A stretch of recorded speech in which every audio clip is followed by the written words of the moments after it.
کیونکہ زیادہ تفصیل میں تو ہمارے شوکت ترین جو ہمارے فائنانس کو ہینڈل کرتے ہیں وہ آپ کو بتائیں گے، لیکن میں آپ کو صرف ایک بجٹ میں جو آپ اس ملک کے اوپر آگے کیا اثر ہوگا، اور دوسرا جو سب سے خطرناک چیز ہوئی ہے اس ملک کے ساتھ اس کے اوپر بات کروں گا، جو انہوں نے نیب کی امینڈمنٹس کے نام پہ ہمارے پاکستان کو ادھر یہ لے گئے ہیں کہ مجھے خوف ہے کہ یہ ایک جو کہتے ہیں نا فیلڈ سٹیٹ، ایک ملک جو تباہی کی طرف انہوں نے دھکیل دیا ہے۔ وہ میں صرف دو چیزوں کے پر آج بات کروں گا۔ پہلی چیز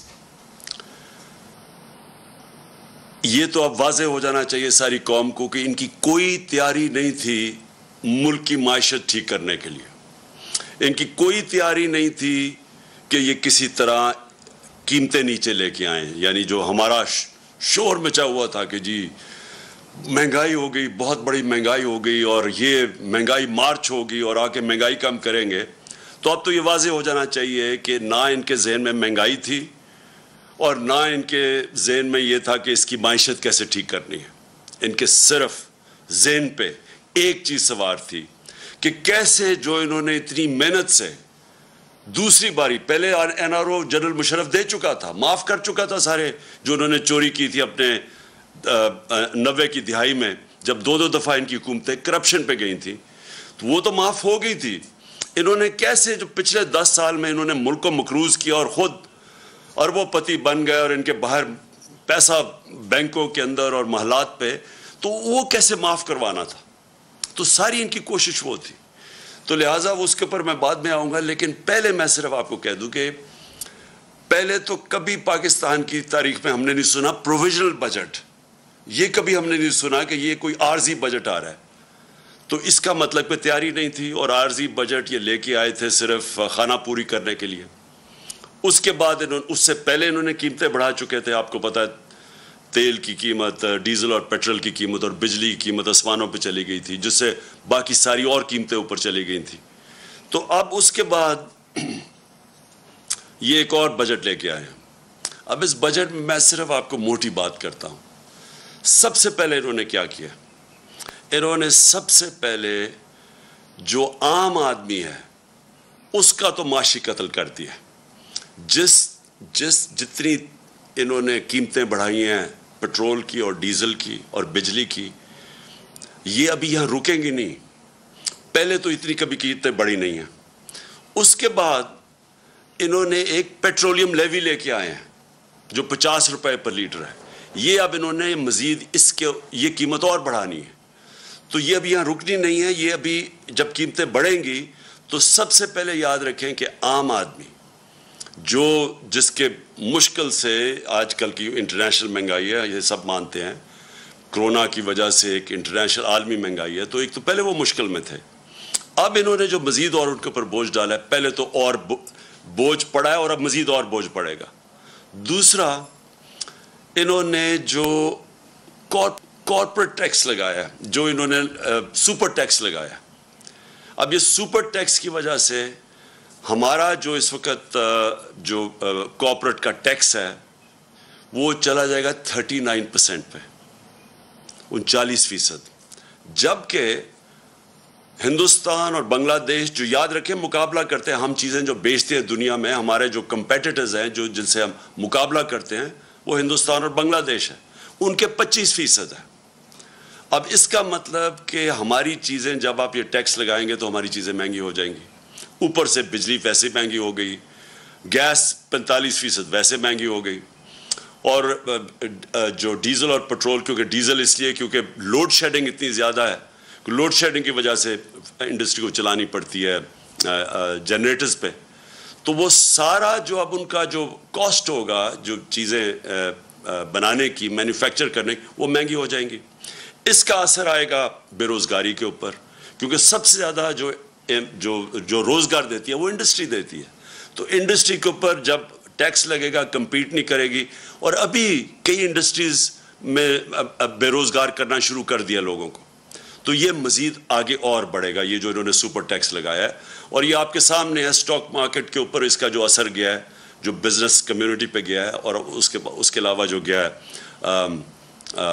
روپے کے اوپر روپیہ پہلے تھوڑا سا سن کے کہ جی باہر سے امداد آ رہی ہے تو اس سے تھوڑا روپیہ جو مضبوط ہوا تھا وہ پھر نیچے چلا گیا. تو اور تیسری چیز جو ہمارا زراعت کے اوپر ملک سارا جو ہمارا ملک تو ڈپینڈ کرتا ہے اس کا کہ زراعت جب اوپر جاتی ہے تو سارے 60% پاکستان کو فائدہ ہوتا ہے. تو اب انہوں نے جو ڈیزل کے اوپر جو ڈیزل مہنگا ہوا اور جو لوڈ شیڈنگ ہے اس کا سب سے بڑا اثر ہمارے کسانوں پہ پڑنے والا ہے اور اس کے پاکستان کی پیداوار کے اوپر. تو ایک طرف سیلریڈ کلاس جس سیلریڈ کلاس کو انہوں نے پہلے چھوٹ دی تھی جو 1 لاکھ روپیہ مہینہ سے زیادہ تنخواہ تھی ان کو پہلے چھوٹ دی اور 1 لاکھ سے کم یعنی 50,000 روپے کا اب نیچے سلیب لے آئیں یعنی 1 لاکھ سے 50,000 روپے آ گئے. پہلے انہوں نے کہا تھا کہ 1 لاکھ تک چھوٹ ملے گی. 50,000 روپے مہینے کی بھی ٹیکس آ گیا ہے. 1,00,000 روپے مہینے سے جو زیادہ ہے ان کا ٹیکس ڈبل کر دیا. تو پہلے جو تنخواہ دار طبقہ مشکل میں تھا اس کے اوپر مزید اور ٹیکس بڑھا دیا. اور اس سے کیا ہوگا؟ اس سے لوگ مجبور ہوں گے ٹیکس کی چوری پہ. جو ہم نے اتنی مشکلوں سے پاکستان میں بڑی دیر کے بعد ریکارڈ ٹیکس اکٹھا کیا تھا اور ریکارڈ ٹیکس اکٹھا کا مطلب یہ کہ کبھی پاکستان سوچ نہیں سکتا تھا. ہمیں تانے دیے جاتے تھے کہ 6,000 ارب روپیہ آپ ٹیکس کیسے اکٹھا کریں گے. اس سے زیادہ ہم نے کیا اور میں آپ کو گارنٹی کرتا ہوں کہ جو ہم قدم اٹھا رہے تھے ہم 8,000 ارب اور اس سے بھی آگے جانا تھا اس سے اگلے سال. وہ کیسے؟ ہم وہ جو موجودہ لوگ ہیں انہی کو پر بوجھ نہیں ڈالنا چاہتے تھے. ہم ٹیکس بیس بڑھانا چاہتے تھے اور اس کا طریقہ کیا تھا کہ ہم نے بڑی مشکلوں سے نادرا کے ساتھ مل کے آئیڈینٹیفائی کیا کہ 4 کروڑ 30 لاکھ گھرانے تھے 4 کروڑ 30 لاکھ جو ٹیکس نہیں دیتے تھے. ان کو ہم نے آرٹیفیشل انٹیلیجنس یہ ایک نیا طریقہ ہے جس سے آپ ان کی رہن سہن کیسا ہے ان کے پاس گاڑی ہے گھر کدھر ہے یہ ساری چیزیں دیکھ کے ان کی ٹریول کتنی ہے وہ فیڈ کر کے کمپیوٹر میں آرٹیفیشل انٹیلیجنس کے ذریعے ہم نے سب پتہ چل گیا تھا کہ کون کتنا ٹیکس دے سکتا ہے. اور اپریل سے جب ہماری گورنمنٹ گئی ہے ہم نے پورا پلان بنایا ہوا تھا کہ ان کو ہم نے کیسے ٹیکس نیٹ پہ لے کے آنا ہے.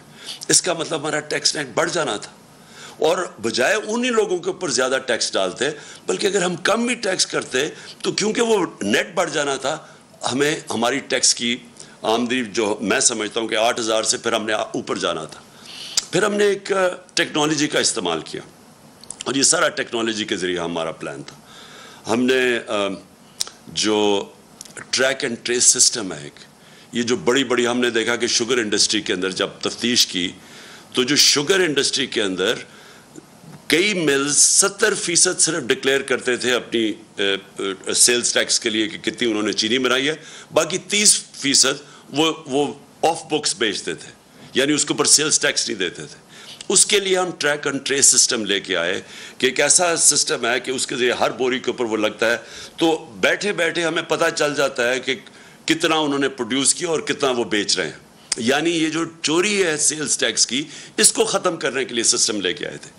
20 انڈسٹریز کو ہم نے چنا تھا 3 پہ ہم شروع کر دیا تھا ٹریک اینڈ ٹریس سسٹم اور ہمارا پلان تھا کہ 20 تک ہم پہنچیں گے. تو ہم نے جو اپنا ٹیکس تھا اس طرح بڑھانا تھا ٹیکس کی چوری کم کر کے. پھر جو ریٹیل سیکٹر دکانیں جو ہیں اس وقت جو دکانوں کا جو ٹوٹل دکانوں کی جو پیسہ دکانوں سے بنتا ہے یعنی جو ان کا جو ٹوٹل ٹرن اوور ہے وہ 20,000 ارب روپیہ ہے اور جو ٹیکس دیتی ہیں دکانیں وہ صرف اس میں سے 4,000 ارب دیتی ہیں. تو ہم ٹیکنالوجی کا استعمال کر کے باقی دکانوں کو بھی ٹیکس نیٹ میں لانا چاہتے تھے. تو کوشش کیا کر رہے تھے کہ ٹیکس نہ ہم بڑھائیں ہم ٹیکس بیس بڑھائیں اور اس سے ہم پیسہ اکٹھا کریں اور انشاءاللہ اس پہ ہم ٹارگٹ پہ جا رہے تھے اللہ کے فضل سے جس طرح ہماری ریکارڈ ٹیکس کلیکشن ہوئی. اور کیونکہ ہم نے بوجھ نہیں ڈالا اپنی انڈسٹری کے اوپر ریکارڈ پرفارمنس تھی ہماری انڈسٹری کی ہماری ریکارڈ ایکسپورٹس تھی. ٹیکسٹائل نے ریکارڈ ایکسپورٹس کی. ٹیکسٹائل سیکٹر جو بند ہو رہا تھا جب ہماری گورنمنٹ آئی ہے اور پوچھ سکتے ہیں فیصل آباد میں وہ ٹیکسٹائل میں مزدور نہیں ملتے تھے ٹیکسٹائل انڈسٹری کے لیے اور اس لیے وہ آگے جا رہی تھی. تو انہوں نے جو آپ سٹیپس لگائے ہیں یہ جو ہماری ساری اور زراعت میں بات کر رہا ہوں کہ ریکارڈ پروڈکشن تھی 4.4% پہ ہماری زراعت بڑھ رہی تھی. اور یہ ساری چیزیں، یہ میں نہیں کہہ رہا، یہ پاکستان کی اکنامک سروے کے اندر تھی. جو ہماری اکنامک سروے کی یہ ریزلٹس ہیں، آپ دیکھ سکتے ہیں، وہ یہ گورنمنٹ نے دی ہے، ہم نے نہیں دی. اس گورنمنٹ نے جو اکنامک سروے ہے اس کے اندر یہ سب کچھ لکھا ہوا ہے.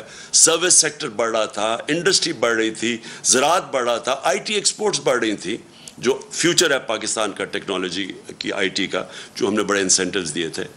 تو ادھر سے انہوں نے آ کے جب سے یہ آئے، پہلے تو پھر سے میں کہتا ہوں تیاری نہیں تھی. مارکیٹ کو پتہ چل گیا ان کی تیاری نہیں ہے. روپے تیزی سے گرنا شروع ہو گیا. 178 روپیہ ڈالر تھا جب انہوں نے نو کانفیڈنس موشن کی ہے. اس کے بعد وہ گر کے آج 210 212 کے قریب ہے. اور اس کی ابھی اثرات آنے ہیں. میں پھر سے آپ کو کہہ رہا ہوں کہ جب روپیہ گرتا ہے تو اور جتنی چیزیں باہر سے لیتی وہ اور مہنگی ہو جاتی ہیں. روپیہ گرا، سٹاک مارکیٹ گری، مارکیٹ نے سمجھ گیا ان کا کوئی پلان نہیں ہے. اور اس کے بعد ریکارڈ مہنگائی بھی ہوئی. اور اب یہ جو بجٹ دیا ہے اس سے آپ یہ سمجھ لیں کہ ابھی مہنگائی نہیں صرف ہونی، صرف اس سے جو تنخواہ دار اور جو موجودہ ٹیکس پیئرز ہیں ان کے اوپر ہی نہیں بوجھ آنا، اس سے ہمارے روزگار کے اوپر فرق ہوگا. یہ بھی میں آپ کو کہہ دوں کہ ہمارا جو روزگار تھا یہ پیپلز پارٹی اور نون لیگ کی حکومتوں سے سب سے بہتر پرفارمنس تھی روزگار کی. بلکہ جو ورلڈ بینک کی رپورٹ ہے، سارے بر صغیر میں کرونا کے بعد جو ملک میں سب سے زیادہ روزگار تھا یا سب سے کم بے روزگاری تھی وہ پاکستان تھا. اس سے بے روزگاری بھی بڑھے گی اور اس سے ہماری انڈسٹری متاثر ہوگی، اس سے ہماری زراعت متاثر ہوگی، اس سے ہمارا جو سیلری طبقہ ہے اس کے اوپر بوجھ پڑے گا. اور میں جو دوسری اب میرا جو پہلو ہے اس میڈیا کا آپ سے بات کرنے کا وہ یہ ہے کہ دیکھیں، یہ تو انہوں نے بجٹ کے اندر لوگوں کے اوپر مشکلات آ گئی، لیکن جو انہوں نے جو امینڈمنٹس کی ہیں نیب کے قانون میں، آج ہم سپریم کورٹ میں وہ گئے ہیں اور چیلنج کرنے کے لیے. لیکن اگر یہ خدا نہ خواستہ، اور مجھے پورا اعتماد ہے اپنی عدلیہ کے اوپر کہ وہ یہ ظلم نہیں ہونے دیں گے پاکستان کے اوپر، کیونکہ اگر یہ کامیاب ہو گئے اس چیز پہ، میری آج ایک آپ بات یاد رکھ لیں کہ کوئی پاکستان کو دشمن کی ضرورت نہیں ہے. یہ جو کرنے جا رہے ہیں یہ ملک کی تباہی ہے. دیکھیں، میں اپنی قوم کو جب تک میں زندہ ہوں، میں نبی صلی اللہ علیہ وسلم کی جو حدیث ہے کہ تمہارے سے پہلے بڑی قومیں تباہ ہوئیں، جب بڑا ڈاکو چوری کرتا تھا تو اس کو آپ نہیں پکڑتے تھے اور صرف چھوٹے چور جیل میں جاتے تھے. یہ جو انہوں نے امینڈمنٹس کی ہیں یہ صرف اور صرف اس ملک کی تباہی ہے، کیونکہ انہوں نے چھوٹ دے دی ہے سارے بڑے ڈاکوؤں کو. آج اگر میں بڑا کرپٹ ہوں تو مجھے انہوں نے امینڈمنٹ کے ذریعے انہوں نے آج مجھے چھوٹ دے دی ہے. میں دل بھر کے ملک کو لوٹوں، لیکن مجھے جو انہوں نے قانون پاس کر دیا مجھے کوئی نہیں اب پکڑ سکے گا. صرف پکڑے جائیں گے چھوٹے چور اور وہ چور جو بیوقوف ہیں. عقل مند چور وہ چھوٹا بھی بچ جائے گا جو انہوں نے چیزیں کر دی ہیں. میں صرف آپ کو موٹی موٹی چیزیں بتاتا ہوں کہ انہوں نے اپنی چوری بچانے کے لیے کیسے ہمارے سارے ملک کا انصاف کا نظام تباہ کیا ہے. سارا جو احتساب کا نظام ہے اس کی قبر کھود دی ہے انہوں نے. بلکہ انہوں نے پاکستان کے مستقبل کی اندھیرے میں اور میں آپ کو بتاتا ہوں کیا کیا انہوں نے سب سے پہلے یہ کیا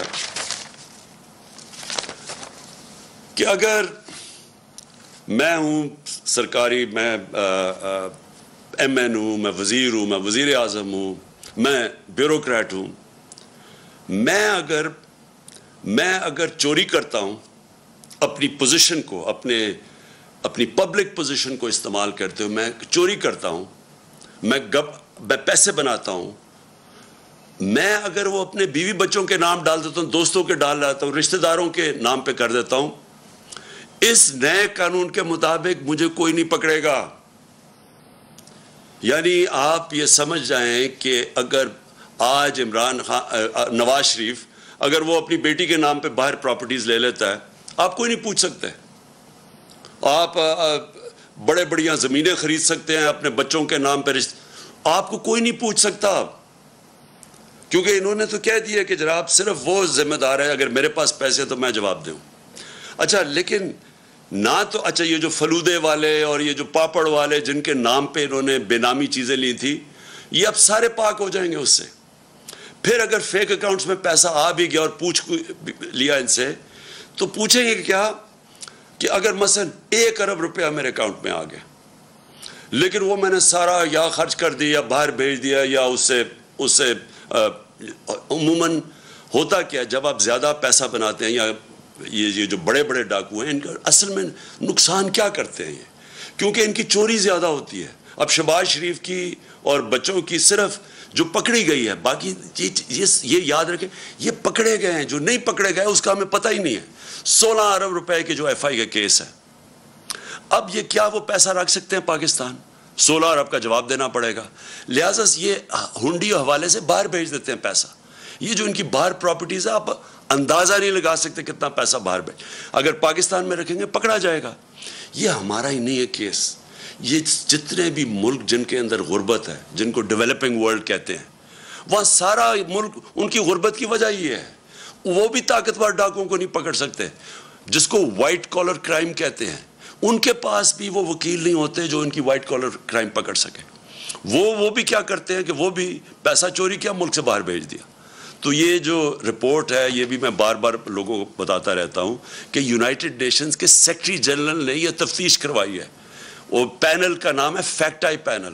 اس کے مطابق 1700 ارب روپیہ ہر سال غریب ملکوں سے جاتا ہے امیر ملکوں میں اور آف شور اکاؤنٹس پہ اور بڑے بڑے ان کے محلات لینے کے لیے جس طرح لنڈن میں مے فیئر کے اندر بڑے بڑے نواز شریف جن محلوں میں رہتا ہے اس طرح ساری غریب ملکوں سے ان کے پیسے والے لوگ ان کے وزیر وہ سارے یہ کر رہے ہیں.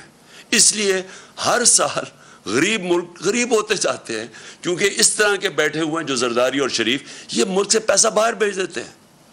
تو اب انہوں نے کیا کیا ہے کہ پہلے تو انہوں نے کہا نا کہ جی اگر وہ مثلا پاپڑ والے کے نام یا وہ مقصود چپڑاسی کے نام پہ ہیں تو آپ پوچھ نہیں سکتے. پہلے تو یہ آ گیا. دوسری چیز کہ اگر آپ کا پیسہ باہر پڑا ہے اور آپ اس گورنمنٹ سے پوچھتے ہیں یا بینک سے پوچھتے ہیں جی بتائیں یہ پاکستانیوں کا پیسہ باہر پڑا ہے اور وہ ہمیں بتاتے ہیں کہ ہاں جی اتنے پیسے باہر پڑے ہیں یا فلانے آدمی کا بینک میں اتنے پیسے پڑے ہیں. اب انہوں نے قانون یہ پاس کیا ہے کہ اگر وہ کہتا ہے نا جی اس کے بینک اکاؤنٹ میں کوئی 50 ارب روپیہ پڑا ہے یا 1 ارب روپیہ پڑا ہے تو وہ اب ایڈمیسیبل نہیں ہے یعنی وہ عدالت میں آپ نہیں لے جا سکتے. وہ جو بھیجے گا جس طرح مریم نواز کا انہوں نے بھیجا کہ یہ جو 4 مہنگے لنڈن کے فلیٹ ہیں مے فیئر میں یہ جو کمپنیز کے نام پہ لیے ہوئے ہیں وہ کمپنیز کی جو مالک کا ہے وہ مریم نواز ہے اور وہاں کی برٹش ورجن آئلینڈ کی کمپنی نے جے آئی ٹی کو لیٹر بھیجا تھا. انہوں نے جو قانون پاس کیا ہے اب وہ لیٹر کی کوئی اہمیت نہیں ہے وہ ایڈمٹ ہی نہیں ہو سکتا. تو مطلب یہ ہے کہ جو اس ملک کے بڑے بڑے ڈاکو ہیں انہوں نے صرف پیسہ ملک سے باہر بھیجنا ہے آپ پوچھ نہیں سکتے ان کو. اگر آپ کو پتہ بھی چل جائے کہ انہوں نے یہ بڑے بڑے محلوں میں رہ رہے ہیں آپ نہیں پوچھ سکتے ان کو کیونکہ اپنے آپ کو اجازت دے دی ہے. تو اس کا مطلب جو چھوٹے چور جو سائیکل چور جو بھینس چور یہ جو موٹر چور یہ اس طرح کے لوگ ہی صرف پکڑے جائیں گے. بڑے بڑے ڈاکو آپ نہیں پکڑ جا سکتے. اور پھر انہوں نے ایک اور کام کیا ساری دنیا کے اندر جب پبلک آفس ہولڈر ہوتا ہے مثلا میں سرکاری عہدے پہ بیٹھا ہوا ہوں اور کرپشن کا مطلب کیا ہوتا ہے کرپشن ہوتی تب ہے جب آپ اپنی طاقت کو جو وزیر پرائم منسٹر بیوروکریٹ جو بھی آپ کی پوزیشن کو استعمال کرتے ہوئے پیسہ بنائیں اس کو کرپشن کہتے ہیں. تو میں جب اب ساری دنیا میں قانون یہ ہے کہ میں اگر اس عہدے میں بیٹھا ہوں اور ایک دم میری صرف میں جس طرح مقصود چپڑاسی 15,000 روپے اس کی تنخواہ ہے اور ایک دم 4.25 ارب روپے اس کے بینک میں آ جاتا ہے تو ساری دنیا کے اندر قانون کیا ہے کہ آپ کو پبلک آفس ہولڈر کو عمران خان کو بتانا پڑے گا کہ آپ کے بینک میں اتنے پیسے کدھر سے آ گئے. انہوں نے کیا کیا ہے انہوں نے اس کو الٹا کر دیا. انہوں نے کہا کہ اب ان کو بتانا پڑے گا یا نیب کو یا جو بھی ادارہ ہو اس کو بتانا پڑے گا کہ ان کے پاس پیسہ کدھر سے آیا. یعنی مجھے نہیں بتانا پڑے گا. یہ چینج کر دیا انہوں نے کہ اچھا جی اگر میرے بینک پہ پیسے آ بھی گئے زیادہ تو وہ مجھے نہیں بتانا پڑے گا, وہ ان کو ثابت کرنا پڑے گا کہ یہ غلط, یہ چوری کا پیسہ ہے. یہ وہ کام کر رہے ہیں جو کہ پہلی دفعہ پاکستان میں یہ قانون بدل رہے ہیں. یہ وہ کام کر رہے ہیں جس کو وائٹ کالر کرائم کہتے ہیں, اس کو پکڑنا ناممکن ہو جائے گا. آگے ہی پاکستان میں جو وائٹ کالر کرائم ہے, جو پیسے والے لوگ ہیں, جو بڑا پیسہ چوری ہوتا ہے, آگے پاکستان میں ہمارے لیے بڑا مشکل ہے ان کو سزا دینا, آگے مشکل ہے. تو انہوں نے تو ان کے لیے اور آسان کر دی چوری کرنے کے لیے. انہوں نے تو یہ کر دیا کہ اب گورنمنٹ کدھر سے ثابت کرے گی. ان کے پاس مہنگے مہنگے وکیل ہیں, جنہوں نے اربوں روپے کی چوری کرنی ہے ان کے تو وکیل بڑے مہنگے مہنگے. گورنمنٹ کدھر سے, گورنمنٹ کا وکیل ثابت کرتا پھرے گا نہیں جی اصل میں وہ چوری کی ہے, کیونکہ چھپانے کے اتنے طریقے ہیں. باہر کی کمپنیز ہیں, باہر سے ریمیٹنس دکھا, 100 طریقے انہوں نے اختیار کیے ہوئے ہیں جس کی وجہ سے ہمیں مشکل ہوتا ہے. تو اب تو انہوں نے ناممکن ہی کر دیا ہے کہ اب اس کا مطلب کہ اگر یہ سارے جتنے بھی اب گورنمنٹ میں آ کے ہم جتنی مرضی اب ہم چوری کریں, آپ ان کو پکڑ ہی نہیں سکتے. یہ جو انہوں نے کیا ہے, میں آپ کو یقین دلاتا ہوں کہ میری جو ساری سٹرگل آج سے 26 سال پہلے میں نے شروع کی تھی, میں پہلا آدمی تھا جو کرپشن کو مین ایشو لے کے آیا تھا پاکستان میں. کیونکہ میں نے دنیا دیکھی ہوئی تھی, کسی بھی دنیا کا ملک جس کے اندر کرپشن ہوتی ہے, ہائی لیول کی کرپشن, دیکھیں 2 لیول کی کرپشن, ایک تو نا چھوٹے لیول کی کرپشن ہے, پٹواری نے پیسے لے لیے, اس نے لے لیے, تھانے دار نے پیسے لے لیے, ایک تو وہ کرپشن. ایک ہے جب وزیر اور اس کے پرائم منسٹر یا اس کے صدر, جب طاقتور لوگ کرپشن کرتے ہیں, وہ زیادہ پیسہ چوری کرتے ہیں. چھوٹے لوگوں کے پاس اتنا زیادہ پیسہ چوری کرنے کی ہوتی نہیں, ہوتے ہیں کئی کرتے بھی ہیں, لیکن اصل جو ملک کو تباہی ہوتی ہے وہ بڑے بڑے لوگ جب پیسہ چوری کرتے ہیں, اور وہ چوری کر کے مجبوری سے پیسہ باہر بھیجنا پڑتا ہے کیونکہ ملک میں پکڑے جائیں گے. اب جب یہ کر دیا انہوں نے, جو ایک نیب جس کا کام تھا کہ ان لوگوں کو پکڑنا, کیونکہ اس کے پاس انہوں نے سارے قانون بنائے ہوئے تھے اس کو پکڑنے کے لیے, انہوں نے وہ سب کچھ ختم کر دیا. اپنے آپ کو بچانے کے لیے انہوں نے ملک کے اندر دروازے کھول دیے چوری کے. اس وقت آپ کسی بھی طاقتور کو نہیں پکڑ سکتے جو بڑی پیسے چوری کرے. اور پہلے ہی جس طرح میں نے کہا مشکل تھا, لیکن ایک اور کام کیا انہوں نے ایک اور کام کیا ہے کہ یہ جو قانون بنایا ہے یہ 99 سے بنایا ہے. جو 99 کے بعد جتنے بھی کیسز ہیں وہ انہوں نے کیا وہ اس میں شامل ہیں. تو اس کا مطلب کہ جتنا ہمارے دور میں, یعنی ہمارے آنے سے پہلے 2018 سے پہلے کوئی 280 ارب روپے کا نیب نے پیسہ ریکور کیا تھا, ہمارے 3 سالوں میں 480 ارب روپیہ نیب نے ریکور کیا 3 سالوں میں. تو یہ جو پیسہ اب ریکور کیا ہے, اب یہ ہو سکتا ہے کہ کئی لوگ کہیں جی اب تو نیا قانون آ گیا, ہمیں وہ پیسے واپس کریں. جو ہم کوئی 160-180 ارب روپیہ مہینے کا ہمیں نیب سے ملک کو آ رہا تھا, اب تو وہ تو ختم ہو گیا نا, وہ تو اب نہیں ملے گا. لیکن وہی نہیں, وہ جو پہلے انہوں نے پیسے نیب نے لیے, ہو سکتا ہے یہ عدالت میں چلے جائے کہ جی ہمیں وہ بھی پیسہ واپس کرو.